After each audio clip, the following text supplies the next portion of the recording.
Hello and welcome to this week's edition of the Weekly Word. I'm Deacon Kyle. Father Ed? Father Dominic. This week we're getting into the seventh Sunday of Ordinary Time, and we kind of hear a lesson from Jesus in the Gospel that we're kind of familiar with. We maybe hear over and over again, but it always poses an interesting question to us. And Jesus tells us, love your enemies, love those who hate you and persecute you. And yeah, it gives us some interesting reading, some thought this week. Yeah, I was telling the kids on their little video, I think this is the most challenging command of Jesus and the Christian moral life. And he gives it to us in a most startling way, not in today's gospel, but in the midst of his own extinction, if you will, in his crucifixion. He models this for us. So sometimes people say, well, how can you forgive people who have hurt you in the past? I said, never mind that. How about the challenge to forgive people who are currently working against your good? That is really, that's the Christian mystery right there. And so, yeah, I think it's the biggest challenge in, quite frankly, as a confessor, well, as a human being. It is so hard to forget, if you will, and forgive people who I and other have believed have hurt us or are currently working against us. So it is a big problem. Yeah, and our second reading gives us a good understanding of what this reality of being a human and a Christian is, because it talks about how we can identify with Adam, how Adam is the first human, and kind of gives us the paradigm of what it means to be human and what it means to sin and have that struggle of separation between us and God. But we also, through our baptism, can identify with Jesus.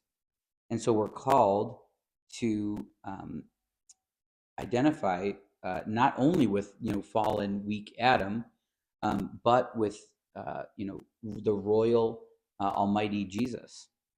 And so in identifying with Jesus, through his power, through his grace, we can overcome some of those weaknesses of jealousy, of desiring vengeance, of anger and animosity. And that's what we see in our first reading, which is from the Old Testament before Jesus, but at the same time it shows us David, who recognizing God's presence in Saul, who was God's anointed, David was able to overcome his ready chance to seek vengeance, to kill Saul, and take the throne, which was maybe more justifiably his. But knowing that Saul was God's anointed, David knew this is Saul is higher than his sins, higher than our lowly humanity, and now since Jesus came, we could see that in all people. Right. Yeah. So we were talking about this. So Saul is out there in the desert and he is attempting to kill David. David knows this. David's been running, and all of a sudden now David has Saul right in his grasp. And so this is a really crazy choice by David, because I would have been out of my mind. I would have been so frightened of this terrible guy who was trying to kill me. And here, all of a sudden, he's like handed to me. And all I had to do is take the spear and put it right through, be done. And then I would preserve my own life. So, David really comes across as the Christ figure, the anointed. That's what they call Saul. And then David was anointed. And of course, that's what we call Jesus. But he reveals himself to be driven by something higher than preserving his own life. And so you folks that are parents, I would think, you probably know how this is a bit more instinctual for you. You know, you would throw yourself in front of a car or something like that to preserve your child. You know? But what we're saying is that this Jesus is asking us of inhuman thing. You know, people say, "Well, what is that saying? To sin is it to sin is human, and to forgive is Divine. divine." Isn't that the expression? And so this business of Adam, the man of earth, and Jesus, the man of heaven, he is asking us not to follow our instincts. Do not strive to preserve your own life, but rather to do, forgive and love even the people that are trying to kill you. I mean, that's incredible. And the world is not believing it very good, very well, but probably because we're not living it that well. I don't know if you want to take a list of your resentments and your fear of people. I mean, it's on display all the time in modern culture. So. Yeah, and I think now living in a culture that is less Christian, where people are less interested in abiding by the Christian faith and attending church, we see that there is uh, there's a replacement of Christianity with I think something lesser than, like, okay, just be nice, just coexist, just be pleasant, and defend and don't invade anybody's bubble, and everything will be good. Tolerant. Yeah, be tolerant.